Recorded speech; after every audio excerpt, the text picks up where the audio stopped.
Trump insists it's going swimmingly. Most of the big media say it's an unmitigated disaster. But since today's news giants get so much wrong also, how can you know what's true? That's what this show is here for. Today, I'm joined by someone who's actually trustworthy, Andrew Fox. He'll break down what we know and don't know about the war in Iran and its impacts. He'll explain ways in which the war has been a dominating, overwhelming, crushing victory for Israel and the United States. and ways in which it has very much not been so, like this. A military mistake for the ages. It's had a real leverage effect on the whole war. It gave Iran the ability to choke off the world economy. I learned so much from him, like the role of Ukraine in all this and how Trump and the United States are paying a price in Europe for a year of abandoning their fight against Russia. Also, why the initial strike against Iran took place at the exact moment it did, and what that has to do with a 5-minute elevator ride underground. Also, how counterinsurgency doctrines work. Andrew explains the importance of arming opposition groups anywhere against their authoritarian leaders when the goal is to end an evil regime that threatens the United States. One side has guns at the moment and the other side doesn't. And it's as simple as that. The guys with the guns will win against people without guns every single time. Also today, a New York Times propagandist is back in the news for his latest insane rant. There's a big cultural context to this. Why do we listen to people who don't know what they're talking about? How do they become de facto spokespeople for movements? The answer is the media, a news ecosystem that does not value accuracy. All that and more coming up today on They Stand Corrected.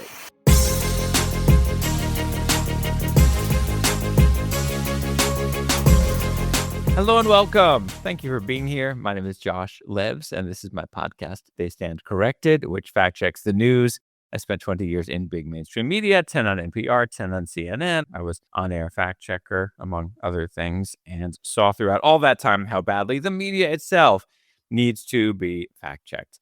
At the top of the show, I always like to thank people who are supporting the show in different ways. And today, I want to take a moment to give a shout out to the groups that have been bringing me in for speeches and events. I've just had a great event at a historic site called The Temple in Atlanta. You may have heard of it. It was bombed during the civil rights era because of Jewish support for civil rights. We had a fantastic event and conversation there. You can get information about it in the newsletter. Speaking of which, the newsletter comes along with this show. It's packed with links, facts, information, proof. Unlike the media, I don't expect you to take my word for anything.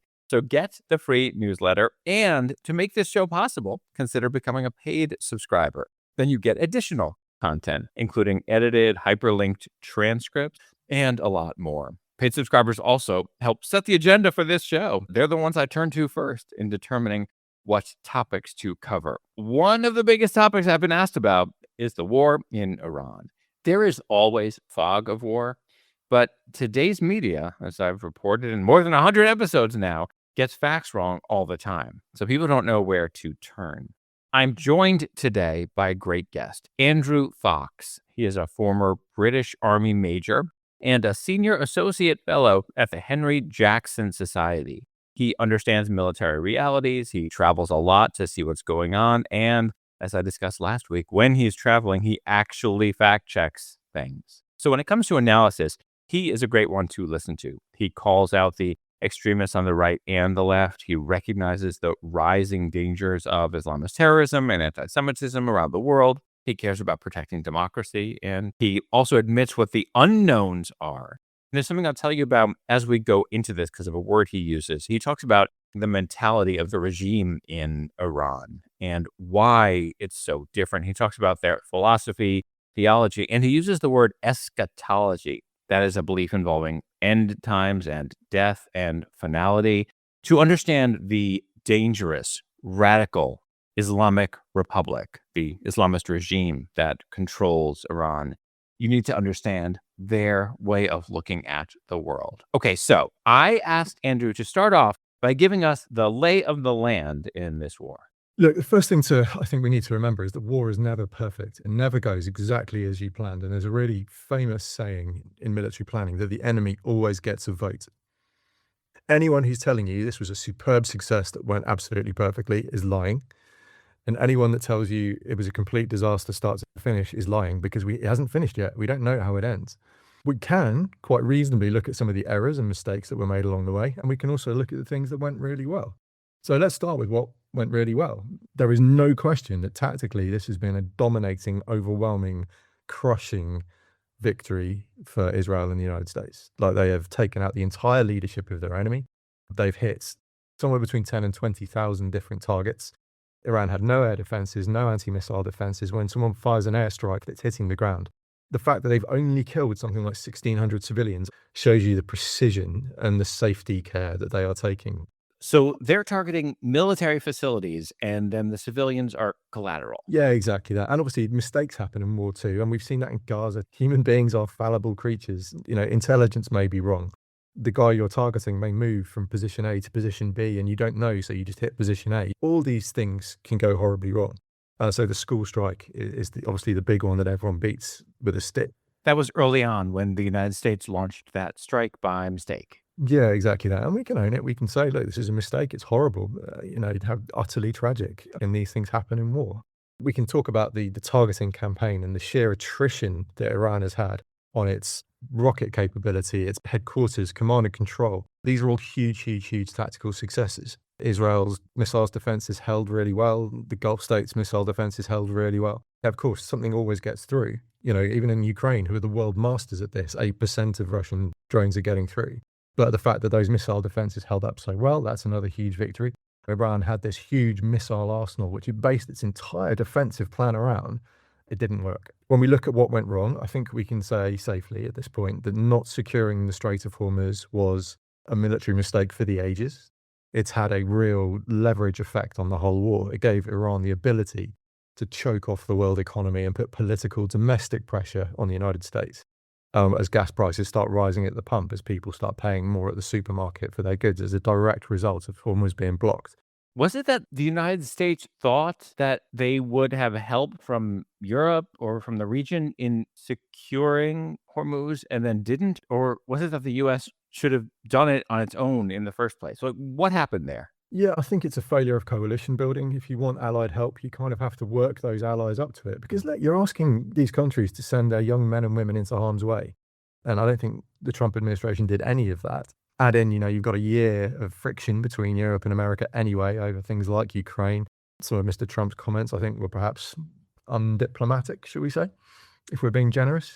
That's putting it lightly. Yeah, that's British understatement for you. So you can't then suddenly turn around and demand that people come and join you when you've made, frankly, a mistake in not securing it first. Look, we can all be armchair generals. So you can say, yes, they didn't secure Hormuz first, but the reason they went early is because they had this opportunity to kill the whole Iranian leadership. Why did they have the opportunity at that moment? The leaders came to the surface. They'd been hiding. They had a face-to-face meeting I think it was on Shabbat, if I remember rightly.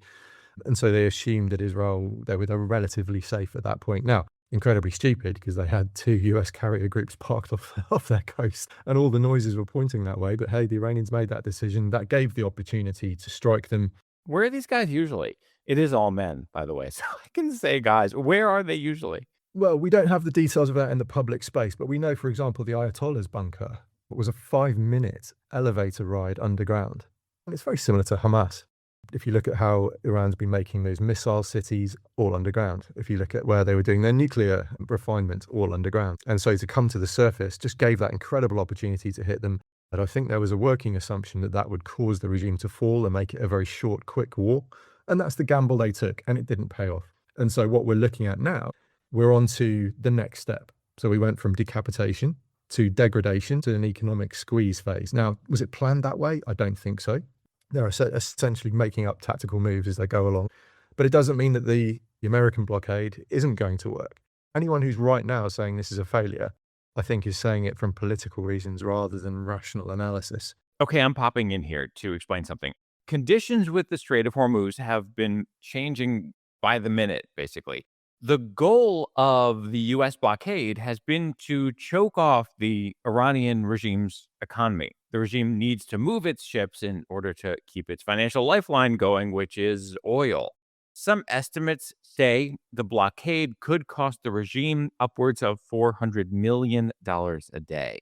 Iran, meanwhile, has been flexing its ability to shut down Hormuz to all traffic. All of this affects countries around the world, which gets them involved and pressuring an end to it. Okay, back to Andrew. So the idea is they put economic pressure on the regime, they cut off their cash flow, and then hopefully the Iranian regime will fall. Or at least they'll come to the table and make a negotiation that is amenable to Washington. So the U.S. is in this position because when these guys came to the surface and the U.S. and Israel launched that attack, they should have been ready to seize control of the Strait of Hormuz right then, immediately? Yeah, exactly. Or even beforehand.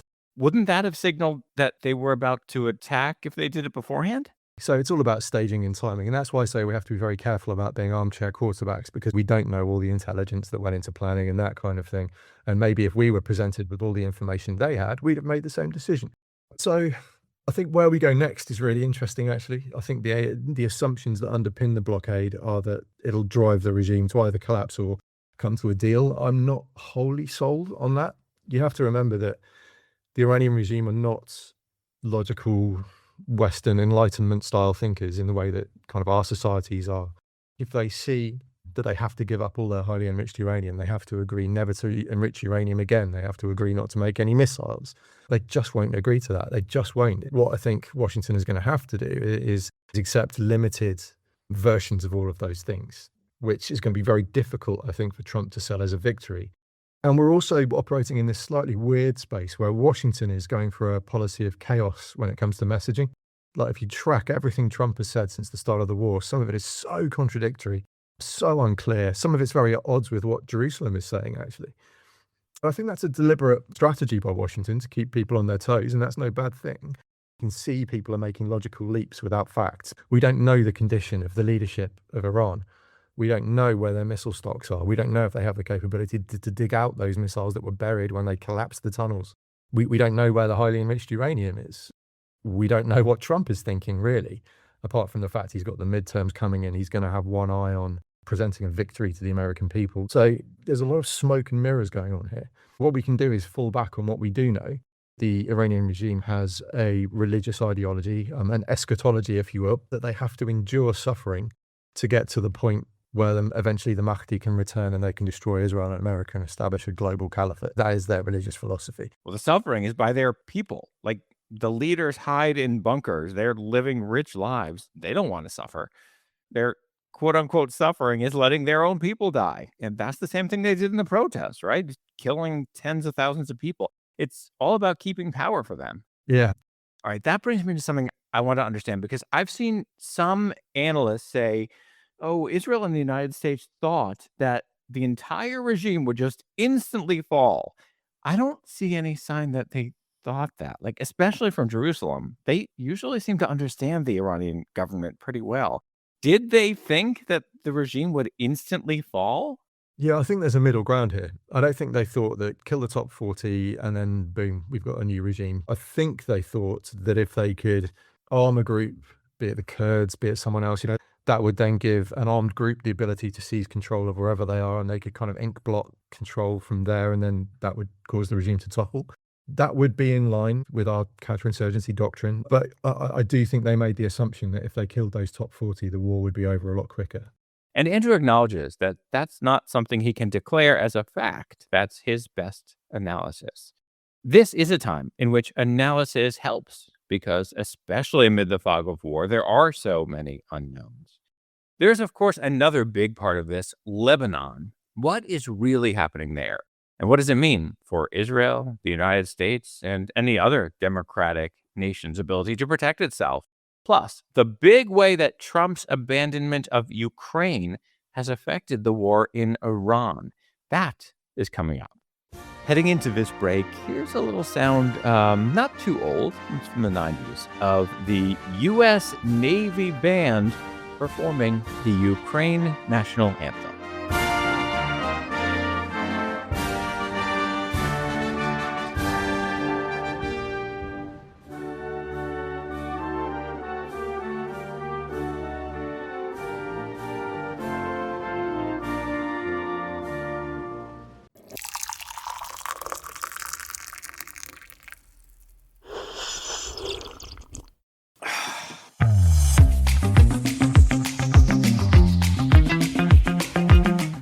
drink coffee?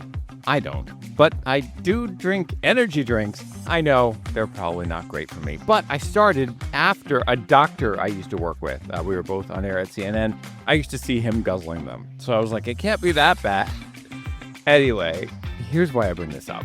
I have been looking for the easiest possible way for listeners of this show to help support it without having to sign up for anything. So there is now a button you can click in the show notes or the newsletter called Buy Me a Coffee, except I changed it to energy drink.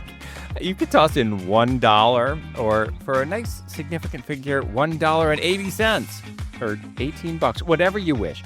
Here's what I can promise you. Knowing that you are helping fuel this effort for truth-telling will give you more energy than a fancy, overpriced double shot, whatever, from a coffee place. And supporting this show is way, way cheaper. You don't even have to give an email to support in this way. It's just a click. It's buymeacoffee.com/JoshLebs. Give yourself that percolating sense of joy and help me keep pouring you bottomless cups of truth. And while you're there, if you want to, you can toss in a request for this show as well. I'm here to serve. Is that enough coffee puns for this break? Coffee break! Let's see, Googling coffee puns. Oh, these are awful. I love you a latte. You mocha me crazy. Oh, I can't espresso how appreciative I am. Okay, that one's all right. Don't worry, be frappy? That doesn't even rhyme unless you pronounce it wrong. buymeacoffee.com/JoshLebs. Thanks. I've reported on this show that there's this false idea of the whole world opposing the war in Iran. I've shared with you the heads of several countries and international groups that supported the strikes on Iran. I've quoted the head of Canada supporting it, Australia. There has been a lot of talk about Europe. The head of NATO praised the strikes on Iran. There has not been, however, any contribution from Europe. The war is extremely unpopular across Europe. That is part of the success of mimetic warfare by Iran and other Islamists that have created a dangerous reality across much of Europe, with people just not recognizing the threat and being driven by rabid hatred of Israel, especially, and Jews, but also increasingly the United States. But it's not that simple. Andrew explains that Europe also has no interest in helping America in this war because of Ukraine. And that's unfortunately a result of 12 months of Trump systematically alienating everyone in Europe. And I can't really emphasize just how hated Trump is over here. Absolutely despised by conservatives, by liberals, by socialists, everyone. And we've just had a year being told by Washington that our own security is our own problem, which actually I agree with, that we should take the lead on Ukraine. And of course we have, very much so. American funding stopped completely. Okay, jumping in here because there's some confusion about that. The U.S. government has given Ukraine tens of billions of dollars, but since Trump took office in this term, no additional appropriations bills to support Ukraine have been passed. There is still funding in the pipeline from previous bills that were passed in 2024, and that money is going to Ukraine. At one point last year, Trump paused that funding, but then that did proceed. The U.S., by the way, has given Ukraine way, way more money for its war against Russia than the U.S. gave to Israel for its war against Gaza, run by the Iranian proxy Hamas. The death toll in the Russia-Ukraine war is also way, way bigger, based on the latest estimates available. I have figures for you in the newsletter. The Center for Strategic and International Studies is estimating more than 300,000 dead on the Russian side and more than 100,000 dead on the Ukrainian side. However, unlike Gaza, those governments, Ukraine and Russia, are not pretending that all their deaths are civilians, and they are not pushing high inflated numbers to gain sympathy. They have a different tactic of projecting strength. Anyway, the Trump administration has made clear that it is not planning to send more money to Ukraine. As I'm sure you know, Trump has a history of mistreating Ukraine terribly and not personally supporting its fight for democracy. democracies are in danger all over the world. And I'm sure you know Trump has expressed pro-Putin positions.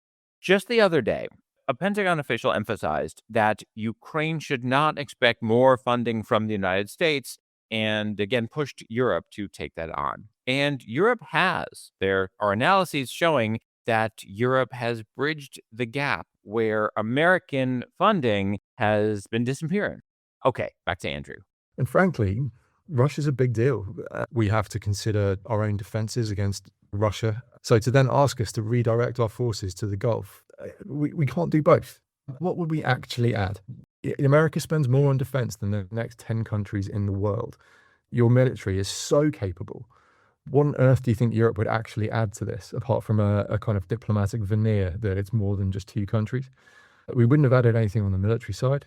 A few jets, a few airstrikes, cool, but you can do that yourselves. The only real thing that we could add is minesweeping, and we're doing that. We're literally already coming up with plans to do the minesweeping piece in the Strait of Hormuz. If Trump had done the groundwork, he could have had those minesweepers ready to go for when he launched the operation, but he didn't. He waited until the jets were in the air and the bombs were falling and the strait was closed before demanding the minesweepers. So again, there's a sequencing issue here that I think doesn't really work particularly well. Okay, so if in the end they have to work out some kind of deal in which Iran is allowed to enrich some uranium, how is that any different from the promises that Obama got that sure seem to have been useless because Iran continued to enrich uranium? Yeah, I agree completely. But I think you have to look at the art of what is possible, not the art of what you want to be possible. They just will not quit. That's like psychologically, they won't do it. So I think a better plan here is that you force some kind of concessions out of them that make them look incredibly weak. They've been battered domestically, and their leadership's in shreds. And then what you do is you surge support to the opposition on the ground. And you try and find ways to undermine some of the lower levels of the Basij, of the IRGC, of the Artesh, which is the regular Iranian army. And you try and foment sort of revolution from underneath over a slow period of time. You need something on the ground to affect regime change. One side has guns at the moment and the other side doesn't. And it's as simple as that. The guys with the guns will win against people without guns every single time. In Libya, we had special forces on the ground. We had the local militias who opposed Gaddafi. They were good to go when the airstrikes came in and decapitated Libya. In Iraq, we had those divisions of our own troops on the ground. In Iran, we don't have anything right now. But in 6 months' time, we might. If the CIA, if Mossad, if whoever gets groups in their arm. But of course, what comes next could be just as bad or worse. Look, this is really complicated. And I think that sums up a lot of the confusion in media reporting because people then just filter it through their own political biases. Okay, I'm popping in here again. The idea of filtering through biases, that's what the media does with everything these days.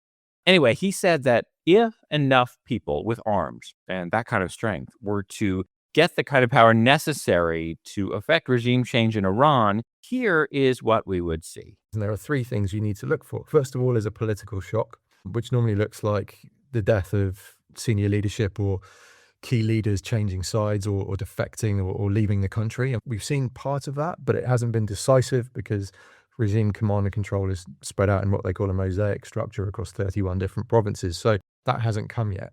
You need a military shock, which is the military either refusing to fight or changing sides. And we haven't seen that yet.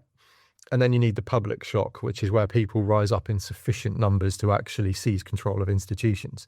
And we haven't got to that point yet because they tried it in January and 30,000 of them got executed or murdered in the streets. All right, last time I'm jumping in here. Lebanon is a giant wild card in all of this.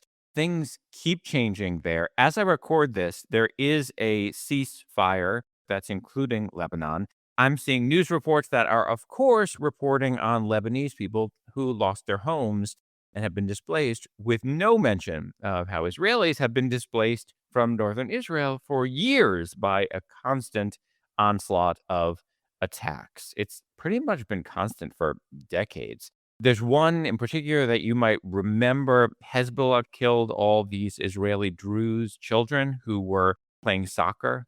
And the media, of course, presented that story backward, showing a photo of the kids, but saying Israel attacks Lebanon. So you would think that those kids were killed in Lebanon, which was the exact opposite of what happened. I did an episode about that and actually had a clip from actress and activist Deborah Messing in there. Anyway, When it comes to Lebanon, here is what Andrew explained. Hezbollah are now under the direct control of the IRGC, the Islamic Revolutionary Guard Corps of the Iranian regime. Israel killed all of Hezbollah's commanders, so now the IRGC have taken on direct control of Hezbollah, who have been receiving about $50 million a month. The money's been laundered from Iran through Turkey, through Dubai.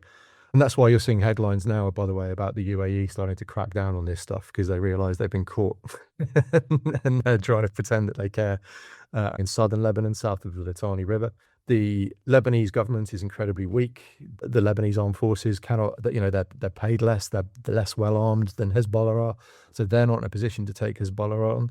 And you still have a substantive rocket threat against Israel. And so because the LAF can't do it, because the UN forces haven't been able to do it, Israel said, hey, look, we're going to do it because we will no longer tolerate a 7th of October type or rocket threat on our borders. And that, to me, feels like an incredibly understandable position and one that I support, quite frankly. So you've got this incredibly tenacious, well dug in Iranian proxy on Israel's northern border. They have opened fire on Israel, and so Israel is responding, and that's where we are. So I think we could see a divergence in opinion between Washington and Jerusalem because Israel has a very clear and present threat on their northern border, but Washington wants a ceasefire deal and Iran are insisting that Lebanon is swept up in that. So I think you could see a bit of friction between Jerusalem and Washington when it comes to that particular issue. An outsider could say a ceasefire is a solution, and if Hezbollah violates it, then Israel takes action. Now, of course, the reality is that the world always blames Israel, even when the other side violates a ceasefire, which is a big piece of what happened on October 7th. But someone on the outside could say that that is a logical solution. But I think that goes against what we can call the new Israeli security doctrine, which says you don't get to that point anymore. Israel is no longer going to wait for the first rocket to fly before they take action. And in the context of 7th of October, you can absolutely understand why. It's refreshing to hear from an analyst who knows his stuff and tells it like it is. Also, a shout out to Andrew. He has been calling out the horrific anti-Semitism growing around the world and in the UK specifically, where he lives, including yet another attack on a synagogue. Details on that and the media's failure to tell you what's going on coming up. And in this break, the U.S. Naval Band again, this time playing the national anthem of Israel. Actually, this episode comes out on Israel Independence Day.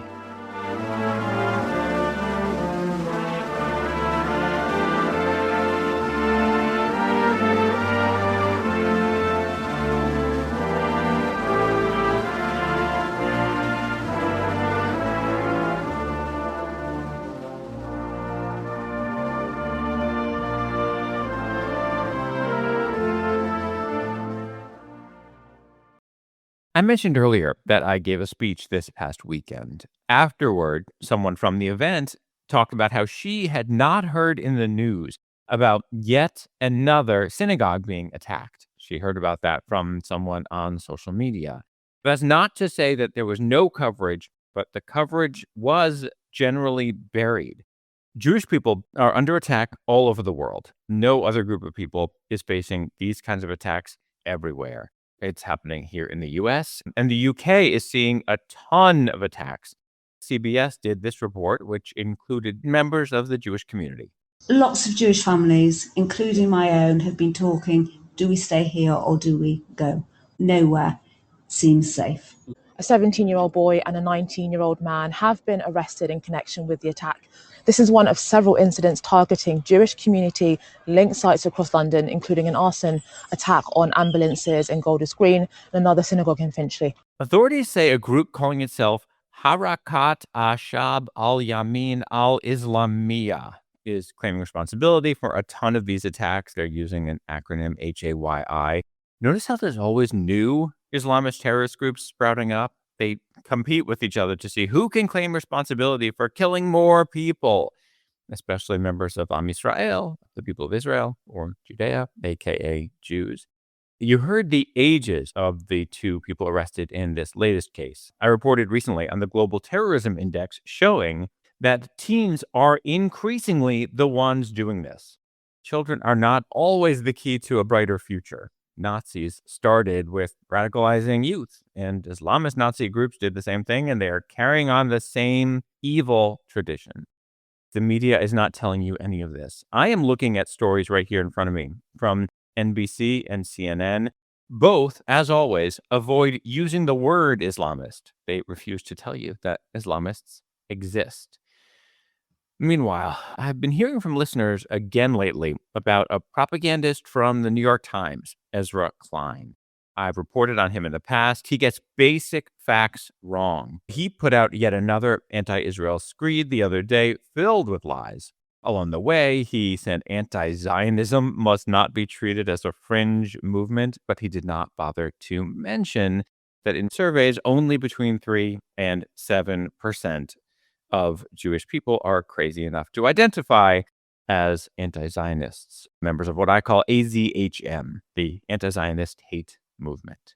If you did not hear my episode called Correcting Ezra Klein, I encourage you to go back and check it out. Just scroll back in your feeds. Or you can just go to my newsletter, theystandcorrected.substack.com. There is a magnifying glass at the top. You can type in any keyword there, and newsletters will pop up that have those episodes embedded. Speaking of hate movements, you probably have not heard this in the news, but the far-left streamer who is being embraced by Democrats, Hasan Piker, he is openly and proudly pro-communist, anti-democratic. He talks about how it's time to end America.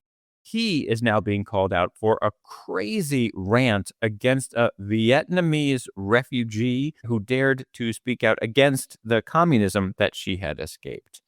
The media is ignoring it because they love him. I'm not going to share much of him. I've reported on him in the past. Here's a little clip from that rant. Suck my d- old lady. Dude. Yo, this refugee, okay? Seriously. This South Vietnamese motherfucking whatever. That was shared by Assemblyman Tri Ta of California, who is Vietnamese himself. Here is a little of what he said. Many politicians have campaigned with him and are still silent. His comments are deeply offensive to people who pledge communism and risk everything for freedom. That brings me to the big cultural issue I mentioned at the top of the show.